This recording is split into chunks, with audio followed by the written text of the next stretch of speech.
explosion of 2 munition ships in San Francisco Bay shocks the world. We as a nation will never be able to express our full gratitude to all those deceased and their families for their dedication, service, and sacrifice. Then, as now, every sailor serving at the Port Chicago Naval Magazine had chosen to serve, and the U.S. Navy had an obligation to keep them safe. Because of that, I announced my decision and signed the orders to set aside the court-martial results of all 258 sailors convicted nearly 80 years ago. Crittenden have been deprived by virtue of the finding, and sentence set aside will be restored. Again, all rights and privileges will be restored. Now I'm overwhelmed now as I'm reading this. It took 80 years. My father-in-law passed away not seeing this day. He would have been so overjoyed. And he would have said something like, well, it's about time. And his biggest concern was that no one was listening to them during that time. No one was listening to them. No one took the time to know how they felt. When Thurgood Marshall was the counsel for them, and he would tell the court or try to tell the court how these men felt, what they were going through, what they were dealing with, they didn't have a voice. Dr. Robert Allen wrote a book called The Port Chicago Mutiny, the largest mass mutiny trial in the United States. And it tells the whole story. If it had not been for Robert's research and material, his oral histories, and him writing that book, we wouldn't know about it much. I was able to talk to him and let him know that the Secretary of the Navy was coming and that it was likely that they were going to be exonerated. I said, this is the year, Robert, this is the year. He said, you think so? I said, I think so. This has happened, the exoneration of all the sailors, and my whole life, my dad has been talking about this, and so to see it finally happen is just really amazing, and I'm really honored to be here and very grateful. On July 17, 1944, 320 Navy sailors lost their lives in the Port Chicago explosion, many of whom were African American sailors, in one of the largest World War II military disasters. And during that time, 1944, segregation was happening. The African American men that were enlisted in the Navy, particularly my dad, he was just trying to make a better life for himself when he enlisted. One of the things that struck me as particularly odd is that we have the names of all of the sailors that died in the explosion. Yet when I went to visit the Golden Gate Cemetery, I noticed there were several headstones that said unknown sailor. My uncle's remains, as I said, were never found. He was never identified. His death certificate says missing, presumed dead. The white sailors didn't have to do it. He told me about how his hands would be numb. He couldn't feel his fingers. You know, the devices were greasy and dirty, and they were cold and heavy. They had to walk in a straight line, and they had to hold them a certain way. And they would beg their families to send them gloves.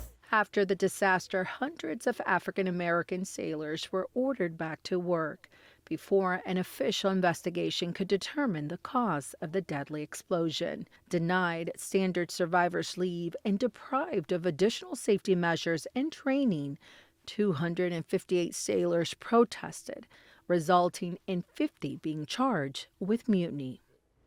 And they were told, you know, to go back to work after the explosions. It was only by the grace of God, Pop shared with us, that he was supposed to be on duty that night, because they took shifts carrying those ammunition devices from one ship to the other. And this explosion occurred, and the next day they had to go and witness the remains, pieces of human life all over the place. The authorities or the officers or the powers to be said, we got to clean up all of this and go back to work. Now, he said at that time, no, I don't think I want to do that. And then a few others said that. No, I don't think I want to do that. So they took that as a disobedience. He was merely saying, we don't know how to do this. So to know that now his record is clear was very emotional to me, because everyone is gone, all 50, and no one lived to see this day. The message I have is that this history is American history. It's military history.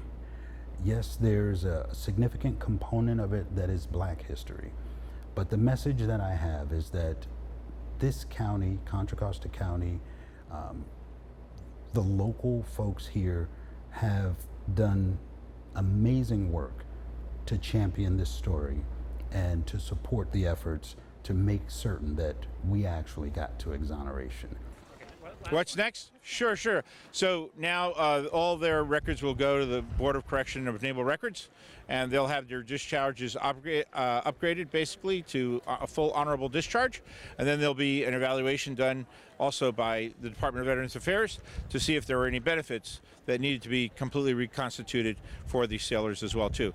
We will also, and I pledge, actually I ask, that all of you amplify the message so that we can try to get to as many family members that may be out there who we have not been able to reach, to let them know what's occurred here so that we could actually present them with their exoneration orders, which we've signed. I serve both as the Deputy Chief of Staff to Secretary Del Toro, and I'm also great-granddaughter to Eleanor Roosevelt. And so, you know, in that role in particularly, this means a lot, that her advocacy was finally realized, 60 years after her life, but that has lived on, and that so many people who we've met here today have carried that on is really significant. We're really fortunate to have this now as a part of the National Park Service and to recognize what took place in this area during the war and the toll that it took on our sailors and on civilians that were working here.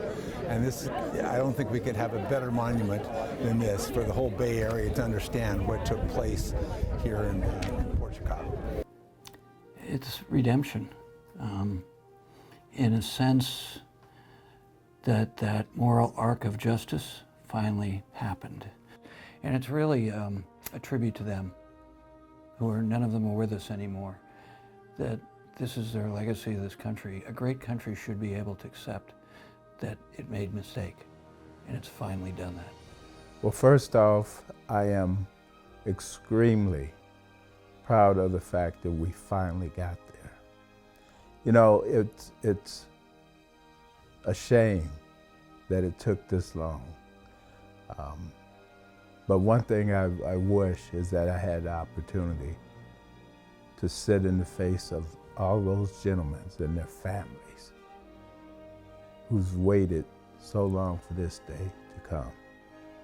So as a part of government and a local elected official, I really wish I had the opportunity to apologize for government and the way that it worked. I want to also just really acknowledge Congressman George Miller, who started this fight years ago. Barbara Lee, who stood behind him in Congress. And Mark Descendants, who carried it across the finish line. That this day has finally come.